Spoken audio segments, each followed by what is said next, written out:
Good morning every one. So 5 बजे छ। आज चाहिँ मजबुर उठ्नु पऱ्यो है। हिजो एकदमै खै न्यु वेट भयो अरे हो कि के हो, सुत्नु साह्रो पऱ्यो। सो अब एकछिन परसम्म वक पनि गर्छु, घुमेर पनि आउँछु।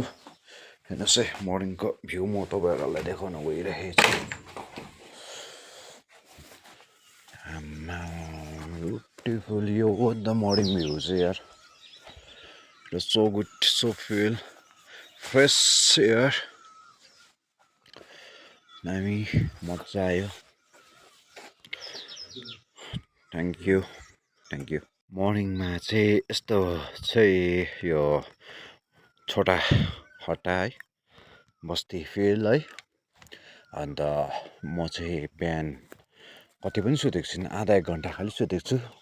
नयाँ बेडहरू भागेकोले हो कि मेबी के हो कि हो, तर जुन चाहिँ मैले गर्दैछु फिटनेस, आफ्नो शरीर ठिक राख्दैछु, त्यो एउटा रिजन छ मेरो। अब त्यो अहिले भन्नु सक्दिनँ, किनभने कतिवटा कुराहरू म भन्ने चाहिँ गर्दिनँ है। अन्त हामी बसेको चाहिँ उया पर त्यो घरदेखि मुनिपट्टि छ, त्यो पनि होमस्टे नै हो, मुनि पनि हो। म चाहिँ अहिले यहाँ घर मेरो भाइको घरको उयसमा आमा बाबा खालि कति माया लागिरहेको छ मलाई त। मेरो लभ, मेरो भाइको लभ। हे हेलो एभ्री वान। ल घरदेखि निकै होमस्टेदेखि धेरै टाढो आएको जस्तो लाग्यो है। अन्त मैले यसरी हिँड्दै जाँदै यस्तो भइदियो नि त भ्यू। तपाईँको हेर्नुहोस् न, नयाँ जग्गा, नयाँ प्लेस, न्यू पिपल है, बट ब्युटिफुल फिलिङ्स है। हेर्नुहोस् न, धेरै राम्रो जग्गा, धेरै खुल्ला, धेरै डेभलपमेन्ट प्लेस। अन्त प्लस यहाँको मान्छेहरूले यति साह्रो सजाएर राखेको रहेछ यो जग्गा है। अन्त यहाँको पानीहरू देख्दाखेरि चाहिँ एकदमै यहाँनिर चाहिँ लक्ष्मीकै बास रहेछ भन्ने भयो मलाई चाहिँ।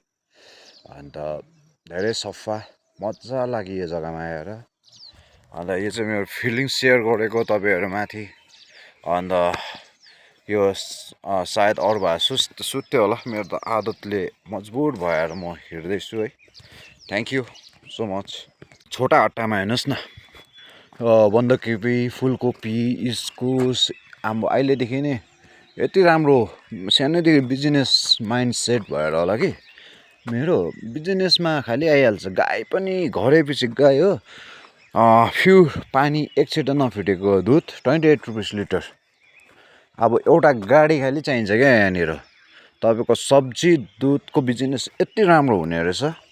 हाम्रो मान्छेहरूले जति सक्दो दार्जिलिङमा ओरिजिनलै खोज्छ होइन, जति पैसा हाल्यो भने पनि अर्ग्यानिकै खोज्छ। सो मेरो चाहिँ बेस्ट वे लाग्यो क्या यहाँको यो बिजनेस चाहिँ। तपाईँको एकदमै राम्रो खाने केरा है। तपाईँले रोप्नु भएको होला उयोहरू, कोपीहरू। यहाँ चाहिँ अङ्कल हुनुहुँदो रहेछ। ऊ हेर्नुहोस् त, ऊ घरै पछि गाई। म त यहाँनिर यसो अर्ग्यानिक बिजनेसको रूपमा हेर्दाखेरि चाहिँ एकदमै राम्रो लाग्यो। एउटा गाडी छ भने त हजुर, एकदमै दुध अर्ग्यानिक। हाम्रो दार्जिलिङतिर त अर्ग्यानिकै खोज्छ, जतिबाट पैसा ज्यादा हाल्छ अर्ग्यानिकै खोज्छ। अन्त यहाँ अङ्कललाई भेटेर नि एकदमै खुसी लाग्यो है। एकदमै राम्रो जग्गा लाग्यो। मतलब होमस्टेदेखि निकै टाढो आइसकेँ। ला सरी, दुइटा बट यस्तो मजाले वक गर्दै थिएँ कि रोड साइड, देखाउनु पाइनँ नि हजुरहरूलाई। हेलो, मर्निङ वक गर्दै चाहिँ म फेन्सी टार आइपुगेँ। सो यहाँ चिया खाएँ। अन्त it was so great, so beautiful है। यति मजा लाग्यो मलाई यो ठाउँमा भिजिट गर्दा।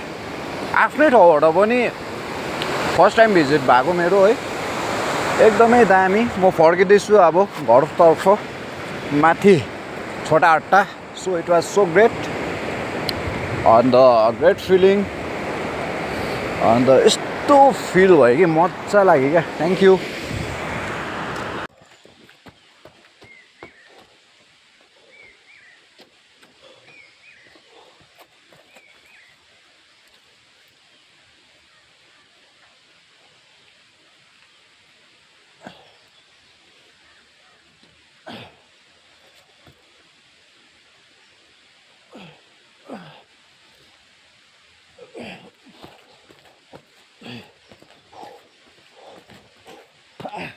दार्जिलिङबाट चाहिँ यहाँनिर छोटा हट्टा आएर एक्सर्साइज गर्ने चाहिँ मै होला है, वक गर्ने मै होला।